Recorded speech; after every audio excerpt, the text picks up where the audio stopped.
নমস্কার and welcome to notebook. আমি গার্গী এবং আজকে আমরা 28 ডিসেম্বরের কারেন্ট অ্যাফেয়ার্স ডিসকাস করতে চলে এসেছি। সকলে ধীরে ধীরে জয়েন করে যাও। সকলকে শুভ সন্ধ্যা। জাস্ট একটা বলে দিই, this is not a live class, প্রথমেই বলে দিচ্ছি। যদিও এটা প্রিমিয়ার হচ্ছে লাইভ, বাট এটা লাইভ ক্লাস না। আজকে আমার একটু আর্জেন্সি ছিল, বেসিক্যালি বলেই দিচ্ছি আজকে আমাদের একটা বিয়ে বাড়ির নেমন্তন্ন ছিল, তো সেই কারণে আমি ক্লাসটা জাস্ট কিছুক্ষণ আগে রেকর্ড করেছি। তো কারণ ক্লাস মিস করা যাবে না। 9টা মানে 9টার সময় তোমাদের কাছে একটা ক্লাস আসবেই আসবে আমার। তো আমরা আজকে 20শে ডিসেম্বরের কারেন্ট অ্যাফেয়ার্স ডিসকাস করব। একটু জানিও তোমাদের গতকাল ওয়ান নেশন ওয়ান ইলেকশনের যে ক্লাসটা আমি রেকর্ড করে দিয়েছিলাম সেটা তোমাদের কেমন লেগেছে। আমরা এরকম বিভিন্ন টপিকের ওপর, গুরুত্বপূর্ণ ইম্পর্টেন্ট টপিকের ওপর এরকম ছোট ছোট ক্লাসেস করব এবং আগামীকাল 9টার সময় কারেন্ট অ্যাফেয়ার্স ক্লাস তো থাকছেই। 9:30টাতে আমরা সবাই চলে আসবে যারা নতুন প্রিপারেশন নিচ্ছ যে কোনো গভর্নমেন্ট সার্ভিসের জন্য, ঠিক আছে? সো 20 তারিখের প্রশ্ন প্রথম, who has been announced to be awarded the Sahitya Akademi award for 2024 for Hindi. Hindi ভাষায় 2024-এ সাহিত্য একাডেমি অ্যাওয়ার্ড এনাদের মধ্যে কে পেলেন?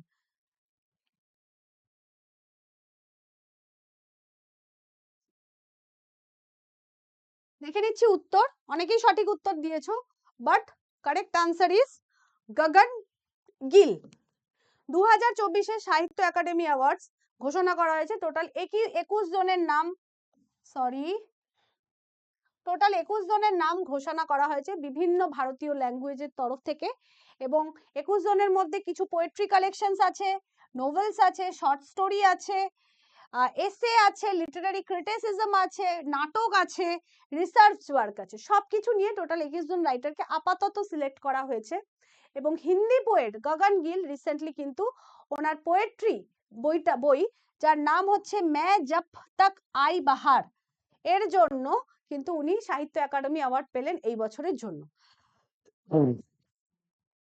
ইংলিশ ভাষায় যিনি পেয়েছেন তিনি হচ্ছেন এস্টারিন কায়ার। উনি পেয়েছেন ওনার নোভেল স্পিরিট নাইটস এর জন্য। মেনলি আমরা তিনটে ভাষার সাহিত্য একাডেমি অ্যাওয়ার্ডস মনে রাখবো, ইংলিশ, হিন্দি এবং বাংলা। এখনো অবধি বাংলা, ডোগরি এবং উর্দু ভাষায় অ্যাওয়ার্ড প্রাপকের নাম কিন্তু ঘোষণা করা হয়নি। সাহিত্য একাডেমি অ্যাওয়ার্ডস নিয়ে অবশ্যই আমাদের আলোচনা করতে হবে। এটা একটা লিটারারি অনার, যেটা বললাম বিভিন্ন ক্ষেত্রে পোয়েট্রি, নোভেল, শর্ট স্টোরি, এসে, নাটক লেখার জন্য দেওয়া হয় এবং এটা সাহিত্য একাডেমি এর তরফ থেকে অ্যানাউন্স করা হয়। প্রত্যেক বছর এটা দেওয়া হয় এবং এটা আমাদের বর্তমানে ভারতের সংবিধানে 8ম তপশিলে যে 22টা ল্যাঙ্গুয়েজ আছে, সেই 22টা ল্যাঙ্গুয়েজ যে লিটারারি ওয়ার্কের জন্য এবং এই দুটো ল্যাঙ্গুয়েজ ছাড়া ইংলিশ আর রাজস্থানি ল্যাঙ্গুয়েজে দেওয়া হয়। প্রথমবার 1954 সালে সাহিত্য একাডেমি অ্যাওয়ার্ড দেওয়া হয়েছিল। একটা এনগ্রেভড কপার প্লেট দেওয়া হয়, এইটা শাল দেওয়া হয়, 1 লাখ টাকা দেওয়া হয় অ্যাওয়ার্ডিকে। এবং এই যে প্লেকটা, সাহিত্য একাডেমি অ্যাওয়ার্ডের যে প্লেকটা, মানে বেসিক্যালি এই যে জিনিসটা, এটার যিনি ডিজাইনার ছিলেন তিনি হচ্ছেন সত্যজিৎ রায়, ঠিক আছে? প্রথম বাঙালি উইনার অফ সাহিত্য একাডেমি ওয়াজ শ্রেষ্ঠ কবিতা বাই জীবনানন্দ দাশ 1955 সালে, ঠিক আছে? প্রথম বাঙালি award. Question number 2, which has become India's first border solar village? ভারতের প্রথম বর্ডার সোলার ভিলেজ এর মধ্যে কোনটি? উত্তর আসছে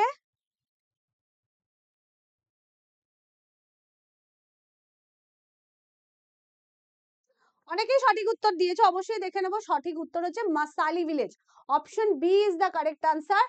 গুজরাটের বানাসকাঁথা ডিস্ট্রিক্টের মাসালি ভিলেজ এবং এখানে টোটাল 199টা হাউসেস আছে এবং এই 199টা হাউস হোল্ডে প্রধানমন্ত্রী সূর্যঘর মুফত বিজলি যোজনার আন্ডারে এই প্রত্যেকটা বাড়ির ছাদে রুফটপ সোলার প্যানেল লাগানো হয়েছে। এবং এই মানে বেসিক্যালি এই গ্রামে যতগুলো বাড়ি আছে প্রত্যেকটা বাড়ির মাথায় সোলার প্যানেল লাগানো হয়েছে এবং ফলে এইটা প্রথম বর্ডার সোলার ভিলেজ হলো ভারতবর্ষে, ঠিক আছে? Question number 3, who has become the brand ambassador of kho kho world cup? Kho kho world cup যেটা প্রথমবারের জন্য ভারতে হচ্ছে, সেই খো-খো ওয়ার্ল্ড কাপের ব্র্যান্ড অ্যাম্বাসেডর কাকে অ্যাপয়েন্ট করা হয়েছে?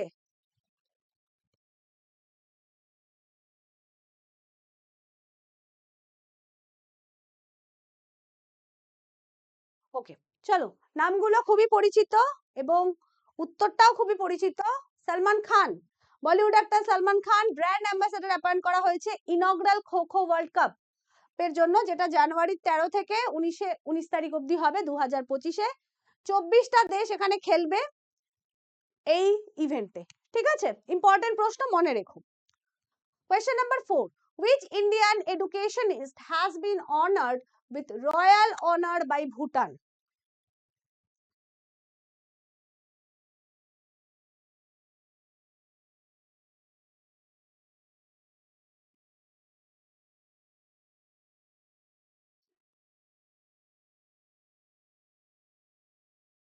ওকে, চলো, অরুণ কাপুর, বেসিক্যালি ইনি একজন ভারতীয় এডুকেশনিস্ট।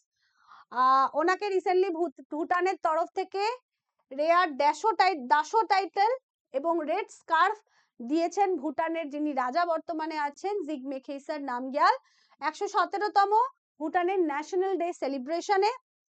এই অনারটা বেসিক্যালি ভুটানের কোনো সিনিয়র ভুটানিস অফিসিয়ালকে দেওয়া হয়, কিন্তু রিসেন্টলি কাপুরকে দেওয়া হয়েছে ওনার যে কন্ট্রিবিউশন টুয়ার্ডস এডুকেশন, বিশেষ করে ভারতে, ভুটানে এবং ওমানে বিভিন্ন জায়গায় ওনার অ্যাজ এ এডুকেশনিস্ট যে কন্ট্রিবিউশন, তার জন্য কিন্তু ভুটানের তরফ থেকে এই অ্যাওয়ার্ডটা ওনাকে দেওয়া হয়েছে, যেটা সাধারণত ভুটানের কোনো হায়ার অফিসিয়ালসকে দেওয়া হয়ে থাকে। Question number 5. Which state has launched the বাংলার বাড়ি হাউজিং স্কিম? ইজি প্রশ্ন, বাট জেনে রাখো কারণ এটা আমাদের বিভিন্ন প্রশ্ন আসতে পারে। কিছুদিন আগেই আমাদের ভারতের পশ্চিমবঙ্গের মুখ্যমন্ত্রী শ্রীমতী মমতা বন্দ্যোপাধ্যায় বাংলার বাড়ি হাউজিং স্কিম কিন্তু লঞ্চ করেছেন, স্টেট ফান্ডেড ইনিশিয়েটিভ সম্পূর্ণভাবে, এবং এখান থেকে এই বাংলার বাড়ি হাউজিং স্কিমে টোটাল 1.2 লাখ, মানে 1,20,000 টাকা একটি দুস্থ গরিব মানুষকে দেওয়া হবে। কিছু ক্রাইটেরিয়া আছে, তার মধ্যে কিছু যদি খুব ইম্পর্টেন্ট ক্রাইটেরিয়া বলি, যে তার পাকা বাড়ি থাকবে না, তার ইনকাম 15,000 টাকার নিচে হবে মাসিক, এরকম কিছু ক্রাইটেরিয়া আছে। তার কোনো 3 হুইলার থাকবে না। 3 হুইলার মানে কোনো টোটো বা কোনো যেগুলোকে ভ্যানও বলে, বা সাইকেল রিক্সা, মোটর চালিত সাইকেল রিক্সা, কোনো মেকানাইজড কোনো 3 হুইলার থাকবে না। এছাড়া যার জমির পরিমাণ একটা নির্দিষ্ট সীমার নিচে, সেই রকম বেসিসে বাংলার বাড়ি আর যে বেনিফিশিয়ারি তাদেরকে সিলেক্ট করা হয়েছে। টোটাল এনাদেরকে 1,20,000 টাকা দেওয়া হবে। প্রথম কিস্তিতে আপাতত 60,000 টাকা এনাদেরকে কিন্তু দেওয়া হচ্ছে, ঠিক আছে? 60,000 আন্ডার বাংলার বাড়ি হাউজিং স্কিম। অবশ্যই আমরা এটাকে একটু ডিটেলে পরে পড়বো। Next, Who was awarded the National Tansen সম্মান 2024? ন্যাশনাল তানসেন সম্মান 2023 কে পেলেন?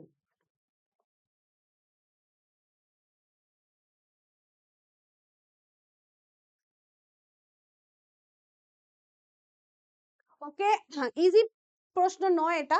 পণ্ডিত স্বপন চৌধুরী, রিনাউন্ড তবলা প্লেয়ার, ইন্ডিয়ান ক্লাসিক্যাল মিউজিকের পণ্ডিত স্বপন চৌধুরী, কলকাতারই ইনি কিন্তু রিসেন্টলি ন্যাশনাল তানসেন সম্মান পেলেন 2023-এর জন্য। ন্যাশনাল তানসেন, এনার সাথে আরো অনেকেই পেয়েছেন তানসেন সম্মান, তাদের মধ্যে একজন হচ্ছেন ইনি। যদি আমরা দেখি যে তানসেন সম্মান, তানসেন মানেই বুঝতে পারছি তানসেন কে ছিলেন, কমেন্ট করে জানাও। মানে আরেকটা, মানে কমেন্ট করে জানাও কে, তো অবশ্যই, মানে আর কোন রাজার সময় আমরা তানসেনকে দেখতে পাই। এটা 1980 সালে এই অ্যাওয়ার্ডটির গঠন। এখানে 5 লাখ টাকা অনারেরিয়াম দেওয়া হয়, একটা সাইটেশন দেওয়া হয়, শল দেওয়া হয়। এই অ্যাওয়ার্ডটা মেনলি মধ্যপ্রদেশ গভর্নমেন্ট এস্টাবলিশ করেছিল in the name of music emperor Tansen. Highest national music award in the field of Indian classical music. Basically Tansen award হচ্ছে হাইয়েস্ট ন্যাশনাল, যদি ক্লাসিক্যাল মিউজিকের ক্ষেত্রে দেখি তাহলে highest national music award in the field of Indian classical music, ঠিক আছে? চলো 7 নম্বর প্রশ্ন, with which country will India build the world largest museum? বিশ্বের সবথেকে বড় মিউজিয়াম রিসেন্টলি ভারতবর্ষ কোন দেশের সাথে তৈরি করতে চলেছে?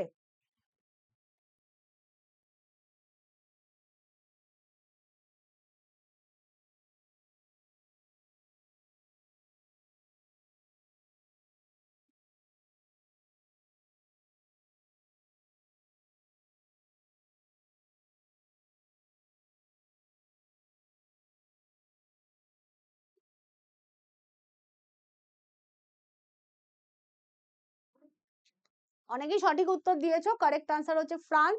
রিসেন্টলি ভারত ফ্রান্সের সাথে কোলাবোরেট করেছে একটা ওয়ার্ল্ড লার্জেস্ট মিউজিয়াম তৈরি করার জন্য, যার নাম হচ্ছে ইউগিন ভারত ন্যাশনাল মিউজিয়াম। এটা দিল্লিতে রাষ্ট্রপতি ভবনেই তৈরি হবে, রাষ্ট্রপতি ভবনের কাছে তৈরি হবে, সরি। এটা মিউজিয়ামটা একটা গ্লোবাল কালচারাল ল্যান্ডমার্ক হতে চলেছে, ভারতের cultural heritage with France expertise museum design and management. এটা ভারতের যে 5000 বছরের যে পুরানো কালচার সেটাকে এখানে দৃশ্যায়িত করা হবে। মিউজিয়ামটা টোটাল 1.17 লাখ স্কয়ার মিটারে তৈরি, 950টা রুম থাকবে, অ্যাক্রস বেস এবং বেসমেন্ট আর 3টে স্টোর থাকবে এখানে। এটা মোটামুটি প্যারিসে যে লোভার আছে তার ডাবল সাইজের এটা কিন্তু তৈরি হতে চলেছে, এবং মনে করা হচ্ছে যে 2025-এর মধ্যে তৈরিও হয়ে যাবে। হ্যাঁ, question number 8, when was the first world meditation day celebrated? Important, কোন দিন সেলিব্রেট হয়েছে আর থিম, এই দুটো কিন্তু এই প্রশ্নটা মনে রাখতে হবে, যেহেতু এটা ইনঅগ্রাল ইয়ার। কিছুদিন আগেই আমরা দেখেছি যে ইউনাইটেড নেশন জেনারেল অ্যাসেম্বলিতে একটি রেজলিউশনের মাধ্যমে ডিসাইড করা হয়েছে যে 21শে ডিসেম্বর দিনটাকে প্রত্যেক বছর ওয়ার্ল্ড মেডিটেশন ডে হিসেবে অবজার্ভ করা হবে, এবং 2024-এ প্রথমবার ওয়ার্ল্ড মেডিটেশন ডে আমরা অবজার্ভ করছি। এই বছরের থিম হচ্ছে meditation for global piece and harmony, এটা হচ্ছে এই বছরের theme. Question number 9, which country will host the 12th World Para Athletic Championship in 2025? কোন দেশ 2025-এ 12তম world para athletic championship host করতে চলেছে?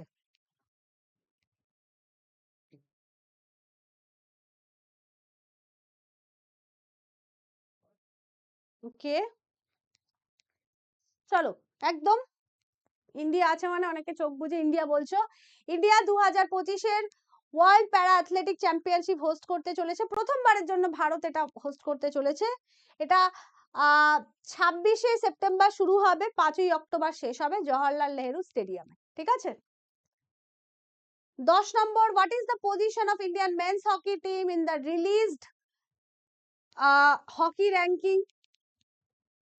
Federation of international hockey ranking এ ভারতীয় টিমের পজিশন কত? রিসেন্টলি দুবার পরপর দুটো অলিম্পিকে ভারত ব্রোঞ্জ পদক জিতেছে, অবশ্যই তার ফলে ভারতের র্যাঙ্কিং অনেক ভালো হয়েছে। 5th পজিশনে আছে Bharat total with 2955 points. First পজিশনে আছে নেদারল্যান্ডস, নেদারল্যান্ডস এবছর স্বর্ণপদক জিতেছিল আমরা জানি। সেকেন্ডে আছে ইংল্যান্ড, থার্ডে আছে বেলজিয়াম, ফোর্থে আছে জার্মানি, এবং ফিফথে আছে কিন্তু ভারত, ভারতীয় হকি টিম। এবং আজকে শেষ প্রশ্ন, Delhi government has launched sorry আজকে সেকেন্ড লাস্ট প্রশ্ন, Delhi government has launched a health scheme for the elderly population by what name? Recently Delhi গভর্নমেন্টের তরফ থেকে একটি স্কিম লঞ্চ করা হয়েছে, যদিও বলা হয়েছে যে সেটা ইমপ্লিমেন্ট হবে কিছুদিন পরে। সেই স্কিমটার নাম কি, যেটা এল্ডারলি পপুলেশনদের জন্য লঞ্চ করা হয়েছে? ইম্পর্টেন্ট প্রশ্ন।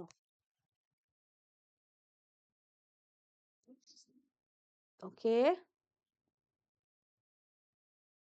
চলো, মোটামুটি সবাই সঠিক উত্তর দিয়েছে, Sanjeevani is the correct answer.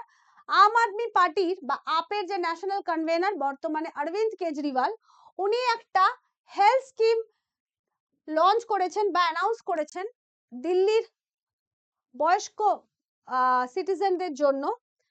কারণ আমরা জানি জাস্ট কিছুদিন পরে 2025-এর ফেব্রুয়ারি মাসে দিল্লিতে অ্যাসেম্বলি ইলেকশন হবে, তার আগে উনি ঘোষণা করলেন, এবং এটার জন্য অলরেডি এনরোলমেন্ট শুরু হয়ে গেছে। এই স্কিমে বলা হয়েছে যে 60 বছরের ঊর্ধ্বে যে সমস্ত এল্ডারলি সিটিজেন আছে দিল্লির, তাদেরকে ফ্রি ট্রিটমেন্ট দেওয়া হবে বোথ গভর্নমেন্ট অ্যান্ড প্রাইভেট হসপিটালে, এবং এর কোনো লিমিট নেই, মানে যত টাকা ম্যাক্সিমাম অবধি সম্ভব, মানে এমন না যে 5 লাখ টাকা অবধি ফ্রি ট্রিটমেন্ট দেওয়া হয়, 5, 10, 15, এর কোনো লিমিট নেই, কিন্তু 60 বছরের ঊর্ধ্বে সকলে ফ্রি ট্রিটমেন্ট পাবে। যদিও উনি বলেছেন যে এই স্কিমটা ওনার সরকার আবার যখন ক্ষমতায় আসবে ফেব্রুয়ারি মাসে, তখনই কিন্তু এই স্কিমটাকে ফাইনালি ইমপ্লিমেন্ট করা হবে। সঞ্জীবনী স্কিম, ঠিক আছে, নাম হচ্ছে সঞ্জীবনী স্কিম। লাস্ট প্রশ্ন, who has been named by ICC to host the ICC women's টি20 ওয়ার্ল্ড কাপ 2028? আইসিসি ওমেন্স টি20 ওয়ার্ল্ড কাপ হোস্ট করার দায়িত্ব রিসেন্টলি আইসিসির তরফ থেকে 2028-এ কোন দেশকে দেওয়া হয়েছে এদের মধ্যে?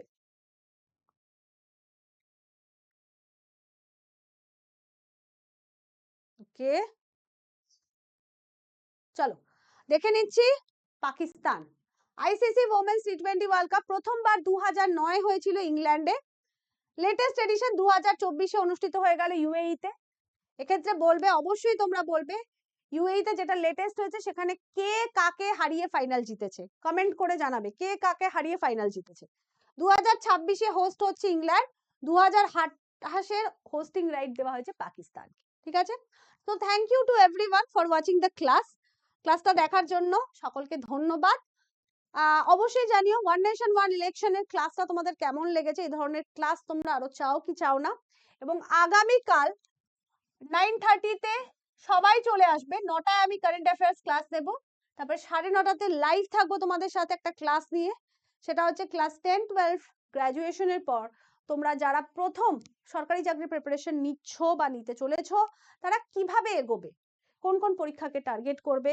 কিছু মহিলারা মানে আছেন যারা অনেক সময় কন্ট্যাক্ট করেন যে বিভিন্ন কারণে সমস্যা হচ্ছে, তারা কিভাবে এগোবেন, আমি চেষ্টা করব তাদেরকে একটা আনসারেবল আনসার দেবার। ওকে, ধন্যবাদ সকলকে, আজকে এখানেই ক্লাসটা শেষ করছি।